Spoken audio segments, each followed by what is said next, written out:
Ang mahika na hindi nakikita, si Joe Useong ang susi sa impormasyon ng Korea ni Dorado ay ibabahagi namin ngayon sa lahat ng tagahanga ni Dorado sa buong mundo. Sa totoo lang, si Dorador ay parang aming anak. Yes, dahil parang anak, napaka-cute at gustong-gusto namin siya. Kaya nagtipon lang kami ng mga balita tungkol sa kanya. Dahil ako rin ay palaging naghahanap, kaya susubukan ko. Kaya nga, kasi may ang mga fans ni Dorado na nasa ibang bansa, hindi nila alam kung ano ang ginagawa ni Dorado dito Tama, sa nagtataka Korea. rin ako. Hindi ba sila Hindi nagtataka? namin alam. Tama. Oo, kung ano ang ginagawa. Kaya kami ang magsasabi, kami ang gagawa. Kunta!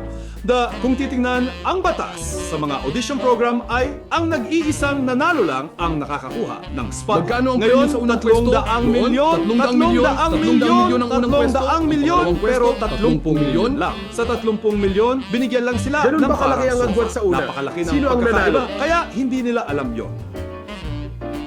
Sino? Hindi ko yan alam! Ang talagang nakakatuwa naman ay wala akong gaanong interes kung sino ang nanalo. Kaya, ang weird talaga. Pero 300 milyon ang nakuha. Nakakuha ako ng Malaking premyo. 300 milyong piso sa unang pwesto. Ang laki ng premyo. Pero hindi ko alam kung sino ba talaga ang nanalo ng una. Ngayon, kahit sa maraming YouTube channel, Ay, wala ganun ba? masyadong Wala video akong pakialam tungkol sa dyan, nagpunang pati na rin pwesto. sa IQ. Kaya, hindi rin namin talaga alam. At si Dorando, sa Singer Again, ay nagpakita ng mahika para hindi makita ang nanalo ng una. Nag-spell ka ba para hindi malaman kung sino ang una? Pause. Ito pala ang ibig sabihin niyan. Oo?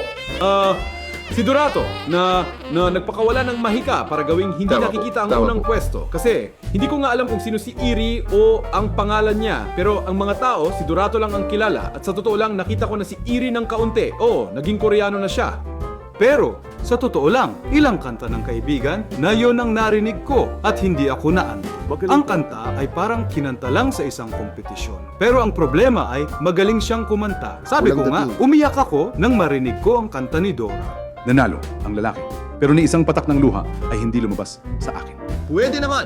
Pero sa totoo lang, hindi ko nga hinanap. Kaya wala akong interes. Kasi sa totoo lang, wala akong interes sa Singer Game mismo. Pero itong taong to, lumabas daw si Dorando sa Singer Game. Pinanood ko ng kaunti ang Singer Game nung una.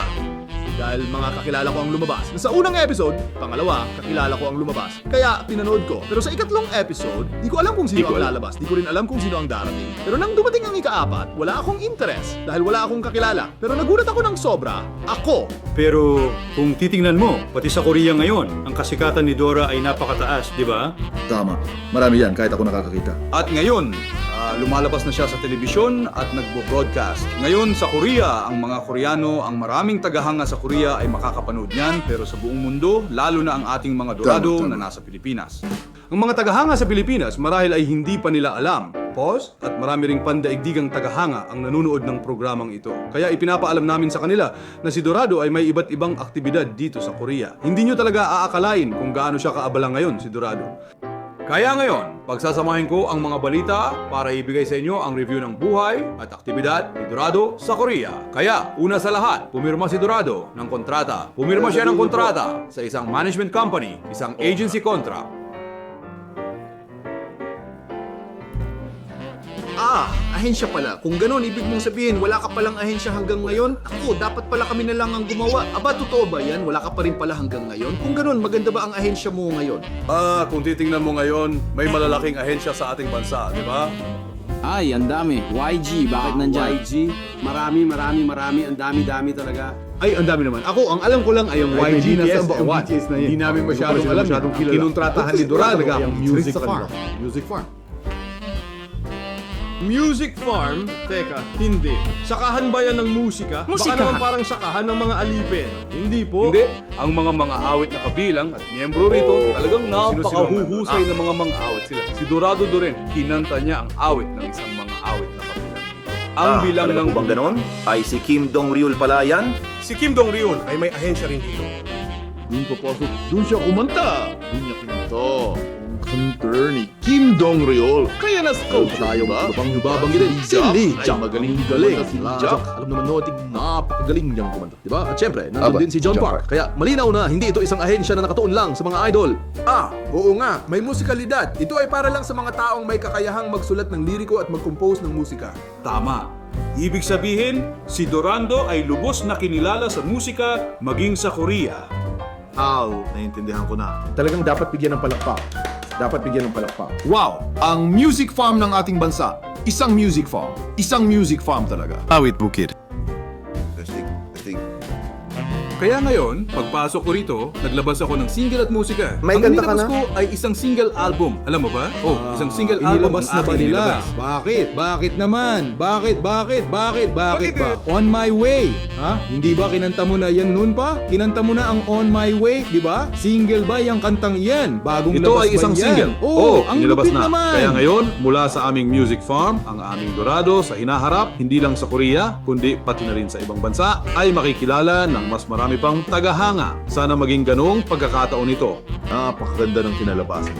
Palakpak! Kung gayon ibig mong sabihin, bago pa man ng walang tatlong ahensya, sila ang kumanta ng lahat ng mga kantang iyon?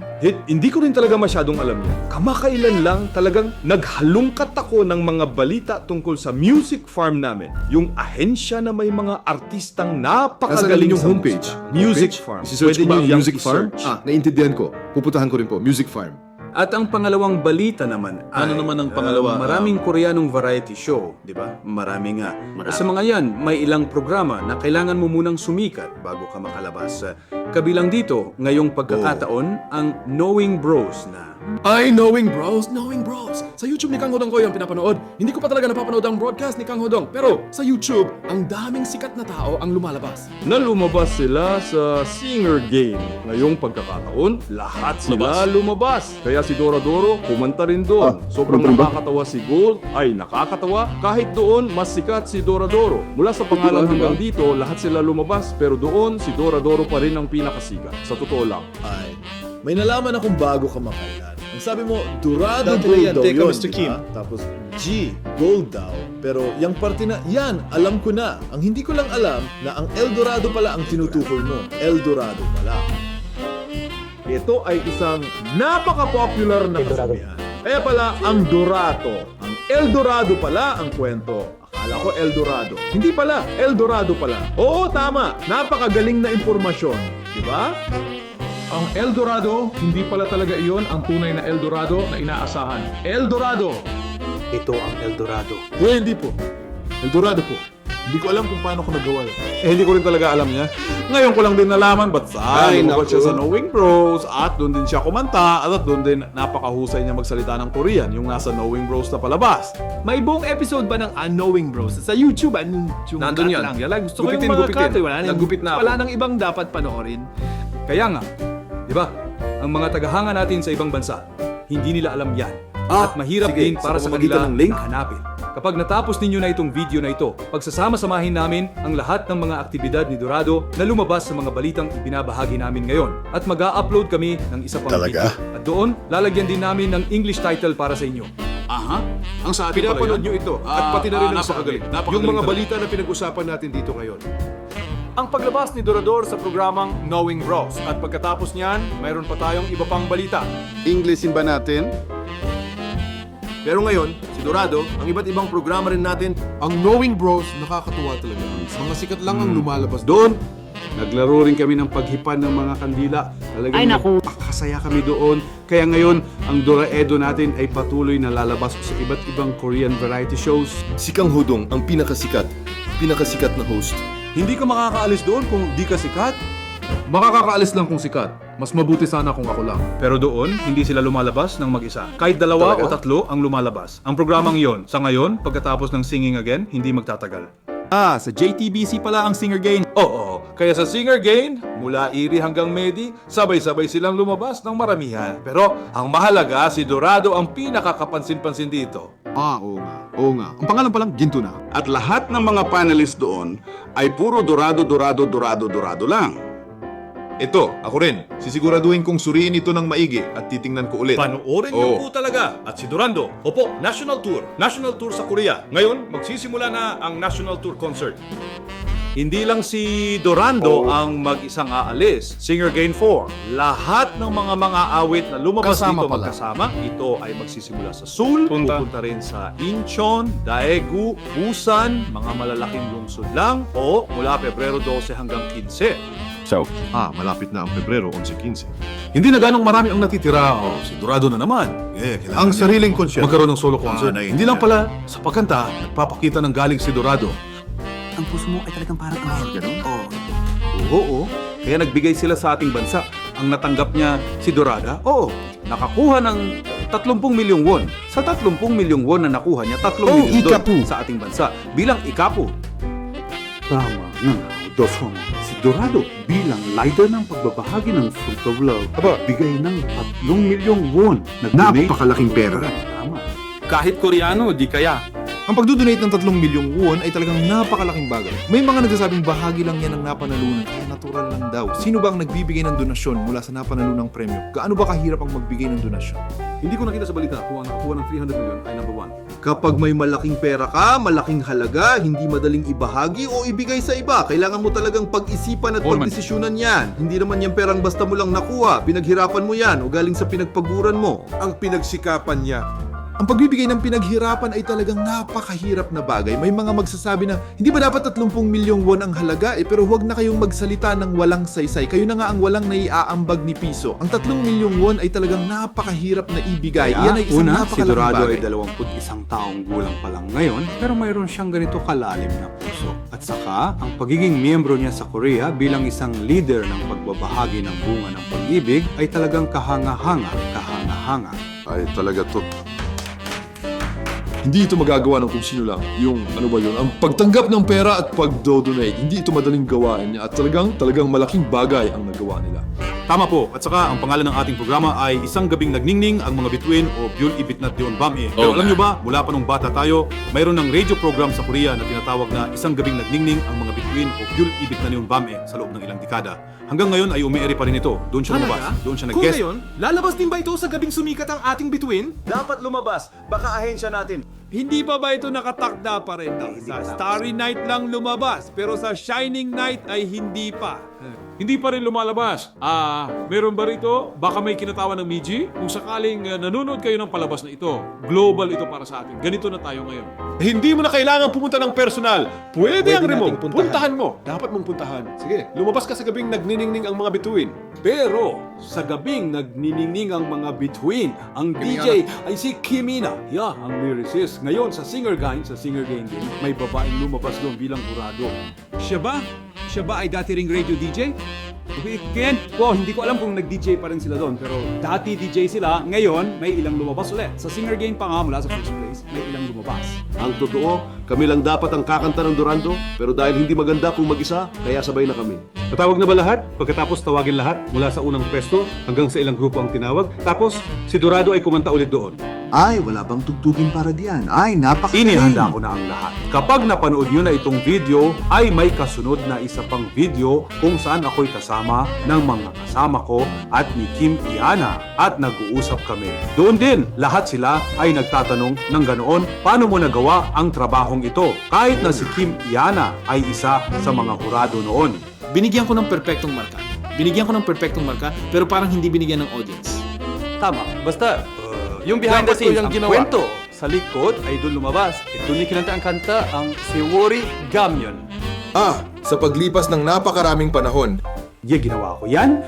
Lahat yan, inipon ko. Ngayon, yung balita sa pagpunta ko sa Sarangui Yulmay at yung paglabas ko sa Knowing Bros. Pagkatapos, yung paglabas ko naman kay Kim Iana sa radyo na Starry Night, pinagsama-sama ko ang lahat ng yan at gumawa ako ng hiwalay na video para mapanood ninyong lahat. Ang Dorando News ba sa Starry Night ay ginagawa isang beses sa isang linggo? Minsan lang ba sa Jeju, kapag kami ang gumagawa, patuloy naming pinagsasama-sama ang mga balita para i-update kayo ang new breaking news. oo, maganda yan, maganda talaga. At yung mga bagong kanta na lumalabas, mga ganon, hindi ba kayo nagla-live? Kung mayroon pang ganyan, patuloy naming kokolektahin at ipapakalat sa buong mundo para agad naming maipaalam sa mga tagahanga. Sige, ako rin excited. Kaya, sa lahat ng nanonood ng video na ito, dahil gusto kong ipamahagi ang napakagandang balitang ito sa lahat ng inyong mga kakilala, paki-subscribe, paki-like at paki-set ang notification bell. At pakiusap, ipamahagi ninyo ito sa inyong mga kaibigan at kakilala. At gaya ng lagi nating sinasabi, mag-iwan kayo ng maraming komento. Pwede magkomento sa English. Sige, marami kayong makilahok. Maganda. At meron pa tayong nakakaantig na balita. Ito ay tungkol sa isang junior. Pero, bago ko pa narinig ang balitang ito, may sasabihin ako. Naging interesado ako sa Pilipinas. Hindi pa ako nakapunta ng Pilipinas. Ako rin, nakapunta na sa Pilipinas. Ang pinsan kong pamangkin ay nagtatrabaho ngayon sa Pilipinas. Parang ang dami kong koneksyon sa Pilipinas. Hindi, kailangan nating pumunta sa Para Pilipinas. na. Ngayon, kayong lahat, ang marami naming taga-subaybay sa Pilipinas, imbitahan nyo kami kahit minsan. Nakapunta na kami sa Pilipinas minsan. Ano ang mga sikat na lugar sa Pilipinas? Saan yun? Sikat na sikat yan? Cebu? Oo, doon dapat pumunta. Sa Cebu, ang junior ko ay nakatira sa Cebu. Kagagaling ko lang doon. Habang pabalik, nabanggit ko. Pero dahil sa Dorada at sinabi kong may ginagawa kami sa YouTube, Ano yung bang kaibigan nangyayari? ko, bumili ng paba. Pilipinas ba? Pilipinas! Tama! Okay! Hoy kuya, subukan nyo po. May Pilipinong chichirya. Subukan nyo po. Chichirya! Ano ba to? Anong nakasulat na pangalan dito? Skyflake, cracker, maisan? Parang madalas ko itong nakikita sa Pilipinas.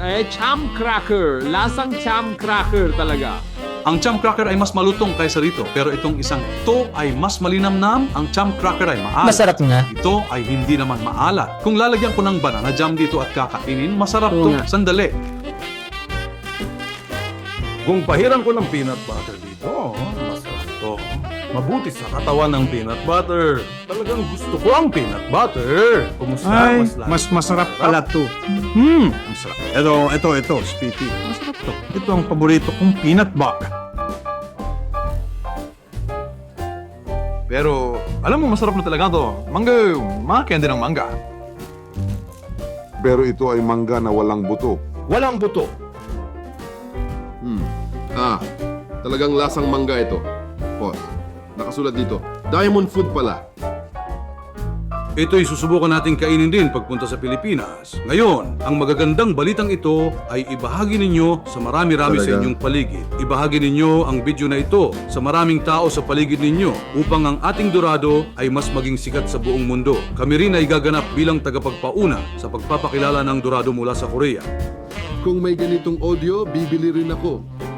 Sa lahat ng Dorados fans, hindi lang dito sa Korea, boss, kundi pati na rin sa buong mundo, boss, maraming salamat sa inyong patuloy na suporta, boss, at babalik kami na may dalang bagong balita. Maraming salamat.